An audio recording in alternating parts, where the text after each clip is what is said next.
If you've been watching Cruise Tips TV for a while, you probably know I have a pretty established cruise routine. After all these years, I know what goes in my suitcase, how I plan my ports, and I can usually get ready for a cruise without thinking too hard about it. But this one has been different from the very beginning.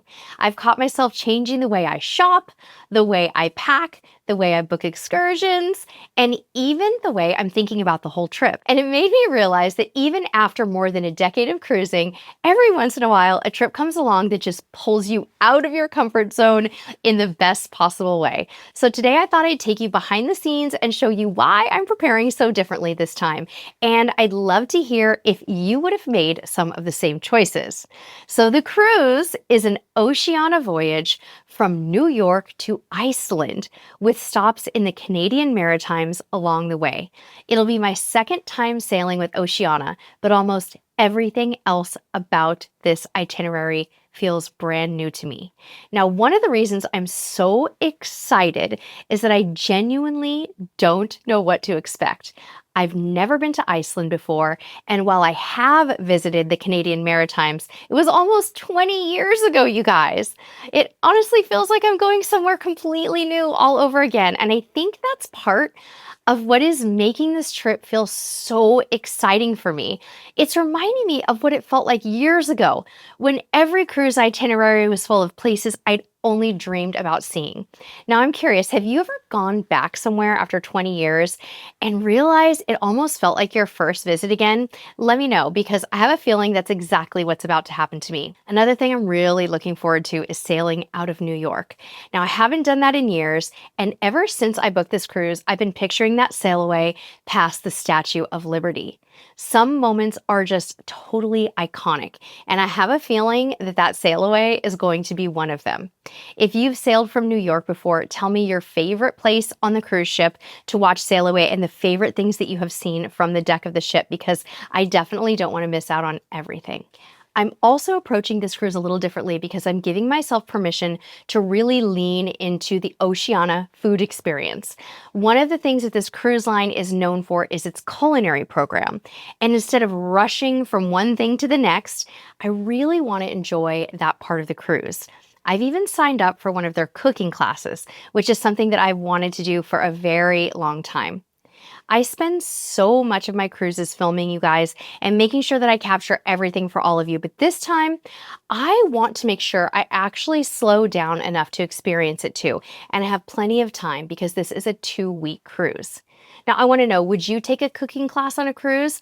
I don't have any idea about what to expect. I've only done it once before, and it was a really long time ago, but I'm very excited about this part of the cruise. Now, my packing game has definitely looked different this time around too.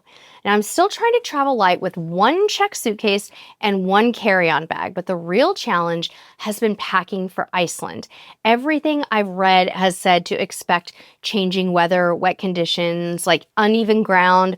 There's waterfalls, there's lots of walking, and I'm looking at the forecast right now, and it looks like it's like a high of 50 degrees the whole time I'm there, with lows in the 40s, which is pretty chilly. So I'm trying to get pretty strategic about it. First thing I'm thinking about is shoes. So instead of bringing lots of heavy shoes, I've been really intentional about finding footwear that's lightweight enough for travel, but comfortable enough and waterproof enough for long shore days. And that became a really big priority. I'm going to share more about what shoes I chose with you guys in my packing video for this cruise afterwards, because I really want to evaluate how my shoe choices go. But stay tuned for that next video reviewing what I packed versus what I actually wore. Another thing I almost never do is book every excursion through the cruise line. Normally, I mix cruise line tours with independent tour operators, but this trip feels a little different. See, I'm traveling solo, and Iceland is totally new to me, and some of these ports are kind of remote. There was something just reassuring about knowing that all of the logistics are going to be handled, and for a lot of reasons, it just felt like the right decision for this itinerary to book all of my excursions through the cruise line. It also doesn't hurt that Oceania offers a nice discount when you book multiple excursions, so everything kind of came together naturally, and the discount was very significant. Now, here is the change that surprised me the most.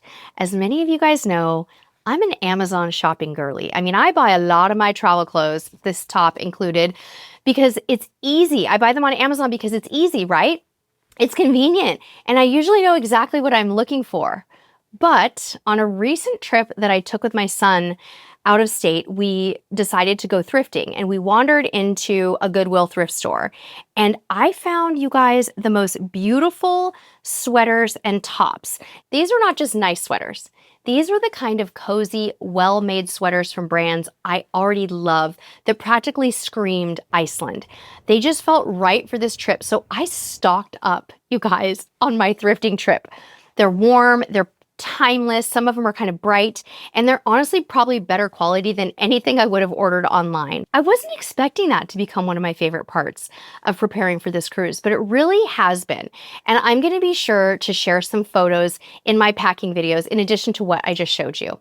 Now, I'm curious, are you a thrift shopper? Because I may have accidentally started a new tradition with my son on pre-cruise shopping.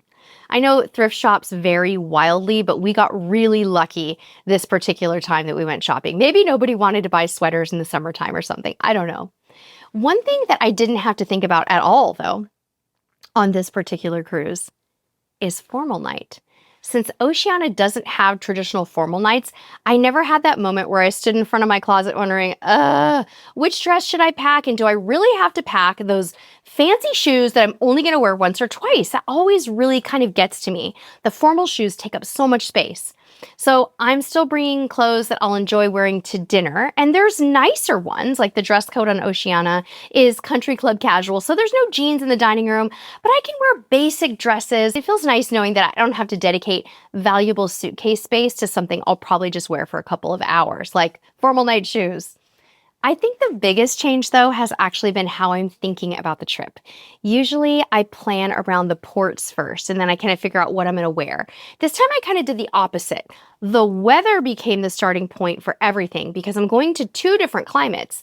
And Iceland can change so quickly. So instead of planning outfits, I started thinking about layers, waterproof pieces, and staying comfortable no matter what the forecast decides to do for that day. It's been kind of fun to pack for this new destination. It's kind of a combination of like packing for Alaska and just general cruise packing, but it's definitely been different for me. So it's not that I've forgotten how to cruise, but every once in a while, a trip comes along that reminds you that there's still something new to learn.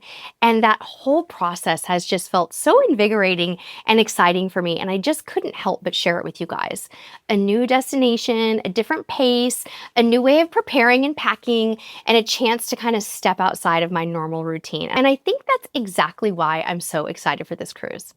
Now, if there's anything that you'd like me to show while I'm on board Oceania Vista, from the food and the cooking classes to the excursion, or what it's really like to sail Oceania on a longer itinerary, leave me a comment below. I'm going to be reading through them before we sail, and there's a good chance that your question ends up in one of those YouTube videos from the trip.